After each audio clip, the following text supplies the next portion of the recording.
What is going on, guys? DBG here. In this video I'm going to be going over which of the starter packs are the best to open. Last year, no matter who opened the starter packs, if you open the same one on different accounts, on different consoles, they'd be very similar. There might be one or two players changed, but the silver players were all the exact same last year. And as far as I know, it's the exact same with gold players this year. So the gold players stay the same, and same with the silvers. We haven't seen enough information to confirm this, but I'd say, judging by last year and judging by the way 2K normally do things, there's about an 80% chance that basically the same players are going to be in almost every starter pack. So if you guys don't know, there's 5 starter packs this year. There's defense, grit and grind, pace and space, perimeter centric, and post. So basically, you get a 90 overall free agent card, and I'm not actually going to put how good this free agent card is into this argument. I'm not going to use that in this argument to put one pack over the other pack. It might be, if it's a dead tie, I might use it as a slight advantage, but like, it's so minimal. Like, how many of you actually used your 90 overall free agent cards? And you can only use them for 5 games anyway. I literally just used mine in online friendlies for the first half of the year. So anyway, first of all, we're going to go over the defense pack. So obviously I'm going to put them on the side of the screen there. But you get a silver Brad Stevens, which is a little bit weird that Brad Stevens is silver because there's a lot of worse coaches that are rated higher. So Onyx Marc Gasol at center will be a beast, probably have a good 3-point shot because he did shoot nearly 40% from 3 last year. That card is going to be really good, but again, it's an Onyx, you've only got it for 5 games. The 2 goal players are Serge Ibaka and Jay Crowder. The thing with these 2 guys, which is actually quite good, is that they do play defense, but they'll both have semi-decent jump shots. Like, Serge Ibaka will probably have maybe a 68 3-point shot, whereas Jay Crowder will be somewhere in the 70s. Jay Crowder will be a really good perimeter defender, and Serge Ibaka will be a good interior defender. Both of them will be relatively athletic, so these are quite good goal players, not bad at all. For the silvers, you've got Tariq Black and Wesley Matthews. Tariq Black is going to be terrible in 2K. He's going to be one of those players you're just going to want to sell straight away. Wesley Matthews is going to be good for the first week or so. He's going to be able to shoot the ball. He's going to be able to play a little bit of defense. I'm not entirely sure what the story is with the bronzes because they don't really match up. So I'm guessing the bronzes are just random, but they are almost the same for all of them. So obviously Hezonja is a really good player. Luke Kennard is going to be good this year. Sabonis is going to be okay, I guess. Sabonis should be higher than a 67 rated bronze. But anyway, that's 2K's decision. That's what 2K rated them. But yeah, so this pack isn't too bad at all. Like, you get 2 nice golds. If you're able to sell these players, you might get a little bit of MT back from Serge Ibaka, from Jay Crowder. And yeah, they are 2 nice golds to start off the game. You've got nothing really at the point guard position, but again, not a bad pack at all. Next, we're on to the grit and grind. With head coach, by the looks of it, I'm colorblind, I'm not sure. I think that's gold Nate McMillan. It might be bronze, but I think it's gold. So Nate McMillan isn't as good a coach as Brad Stevens, so I'm surprised that he's in there instead of Brad Stevens. Free agent Jimmy Butler is probably going to be the worst free agent of them all. Not a great card at all, to be honest. Then you've got 2 goal players. You've got Dwight Howard, who's a 79, who's rated higher than both of them from the other team. Dwight Howard is going to be okay, I guess. He's going to be able to rebound well. He's going to be able to score inside well. He's going to be able to run the floor well. He's just not going to be able to shoot the ball or shoot free throws. So he's going to really struggle because of the way 2K is as a game mode. There's Zach Randolph then at the power forward position. Randolph's always really good at the start of 2K games because he does have high post hook, high post fadeaway ratings. And he's good at scoring inside, especially in domination where they really promote post moves. And you've got Marcus Smart, who's going to be able to shoot the ball a little bit. He's going to be able to defend, and he's going to be able to get to the basket. Courtney Lee is just going to be able to shoot the ball and shoot the ball well. And then PJ Tucker is going to shoot the ball and play a little bit of defense. So this pack, the golds I think are weak, but overall this pack isn't too bad. From a bronze perspective, James Ennis is always quite good in 2K because he scores well. Dragan Bender, if he has a half decent 3-point shot, like 68 plus, and he's still athletic, he could be a good bronze card to use in the game. Michael Carter-Williams could be okay because he's a top point guard, and DeAndre Liggins could be good as a defender. Next, we have got pace and space. As far as I know, I think Bud220, I don't know what the other numbers are. I know he opened the pace and space one as far as I know. So yeah, I don't know who their coach is. They got Giannis Antetokounmpo, who's probably going to be the second best of all these free agent cards. Will be an absolute beast, a 90 overall Giannis. The 2 goals are George Hill and Dwayne Wade. George Hill will be alright. He'll have a decent 3-point shot. He'll be a decent passer. but his ability to get to the basket will definitely put him low on like the point guard list. And I think that silver point guards like Emmanuel Mudiay will actually be better cards than George Hill. So he'd be a player that I look to sell very, very quickly. Like, don't sell anything day one, sell day two. And then there's Dwayne Wade, who again, no real jump shot, no real speed, no real ability to slash. Is just going to be meh. If I can even say that, it's not going to be a card. It's going to be better silvers than it's Dwayne Wade. Then you go to silvers. Mason Plumlee is going to be really good. He's going to be like basically a Dwight Howard type player, almost the same. I don't understand how he's a 78 rated silver. I assume there's a typo there somewhere. I assume that's a 73. But Mason Plumlee is going to be able to rebound. He's going to be able to block shots. He's not going to be able to shoot the ball, but he is going to be solid. And last up is probably the best player in this pack, and it's Dario Saric.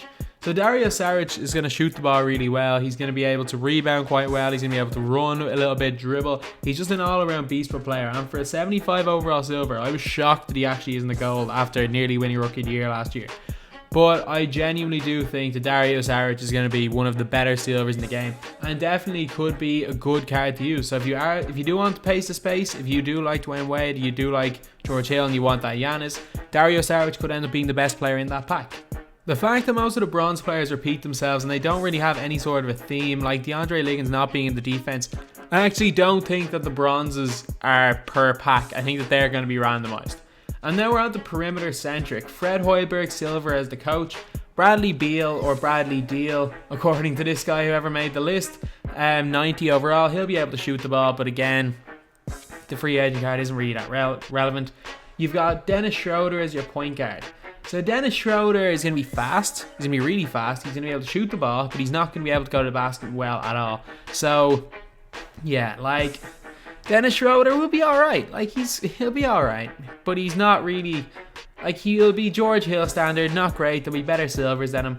And Carmelo Anthony could be the best of all the gold players anyway. Melo will be really, really good, especially for a goal. Like, he's going to have, say, a 75 post fadeaway, like a 75, 76 shot three. He's going to be relatively fast. He's going to just be an all-around good offensive player. And especially early in the game, he could dominate, especially if he does have a low salary cap value.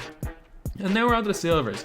So Lance Stevenson is going to be okay. Like, he's just a normal silver. He's going to be able to play a bit of defense, going to be able to drive a little bit, he's going to be able to shoot a little bit, and he's just going to be all around kind of average. Jared Dudley, power forward. I don't think Jared Dudley's a power forward. I thought he was more of a 2/3, but he might be the power forward. Jared Dudley is going to shoot the lights out. He had a 91-3 last year, and I think he's going to have at least an 86-3 this year. So he's probably the best silver apart from Saric we've seen so far. But then there's Thon Maker.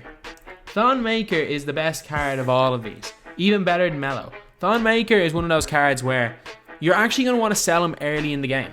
Like, you're going to get them in this pack, and if they let you sell them, you're going to want to sell them in the first couple of days. Not day one when cards are at their cheapest, especially because just a lot of people are putting up silvers and stuff for stupidly low values.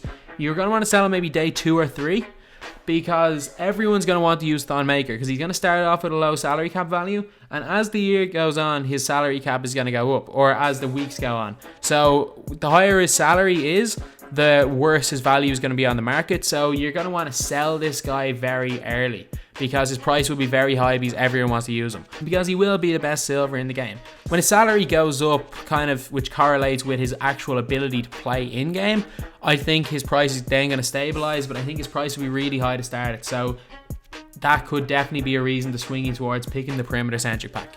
So then we've got the post team with Dave Yeager, an Emerald coach. Like, Dave Yeager, Emerald, and Brad Stevens, a silver. I don't know. I don't really know. But we've got Kristaps Porzingis, who will be the best of all these Onyx cards, either him or Giannis Antetokounmpo. And then we've got the golds. You got Carmelo Anthony again. Melo, again, as I said, is going to be solid. Then you've got Pau Gasol, who could be very intriguing as a player. Like, Pau Gasol led the NBA in three-point percentage last year, if you didn't know. He shot 53%, which was actually nearly the NBA record for three-point percentage.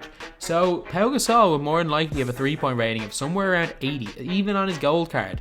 So Pau could actually be a really, really good card in my team, especially to start it.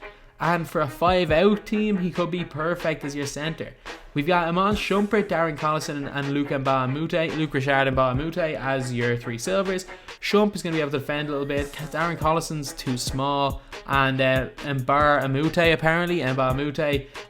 isn't going to be able to shoot the ball really well, so poor silvers. So if I was to rate these all based on effectiveness, assuming this is what all the packs are going to be, the worst I actually think is the pace and space. Unless the few blanks at the end are some really good silvers, I don't think this is going to be effective. I don't think George Hill is going to be good, and I definitely don't think Dwayne Wade's going to be good in game. Dwayne Wade's Emerald was terrible last year, and he was only good when he got that duo with Chris Bosh. Next after that, I'm going to go with Grit and Grind, which is very close to being third. Dwight Howard and Zach Randolph will be okay. Smart, Courtney Lee, and PJ Tucker will be decent enough. But Dwight and Zach Randolph, I don't know how effective they're going to be. They'll be good in domination, but I don't know how good they'll be in salary cap game mode in, Supermax, I think. And then next up, we've got the defensive team. Serge Ibaka and Jay Crowder, I give them a slight edge over Dwight and Zach Randolph. I think Wesley Matthews is probably the best shooter on both the teams, so I'm going to give them the slight advantage. In second, we have got Post, obviously the better coach. Carmelo Anthony is good. Pau Gasol could be a good player. The silvers are slightly weak, so they got probably the best gold set. They've definitely got the best gold set, sorry, but like the silvers are weak. And then the number 1 is perimeter centric, mainly because of the silvers. Obviously Carmelo is probably the best gold. Him or Pau Gasol would be the best gold. Schroeder is kind of average. There'll be silvers better than Schroeder, but Jared Dudley is going to shoot the lights out, and Thon Maker is more than likely going to be the best silver in the game. So if you can pick up a Thon Maker in your starter pack, go for it, because he will be extremely, extremely good. So anyway, that's the video.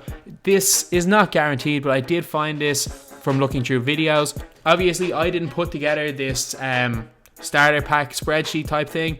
I'm gonna leave a link to the Twitter of the guy who did. He actually tweeted me this, so I'll leave a link to his Twitter. But I did watch all the videos of people opening packs, so I can confirm that these are the players they got. So anyway, thank you guys for watching. Please like, comment, and subscribe.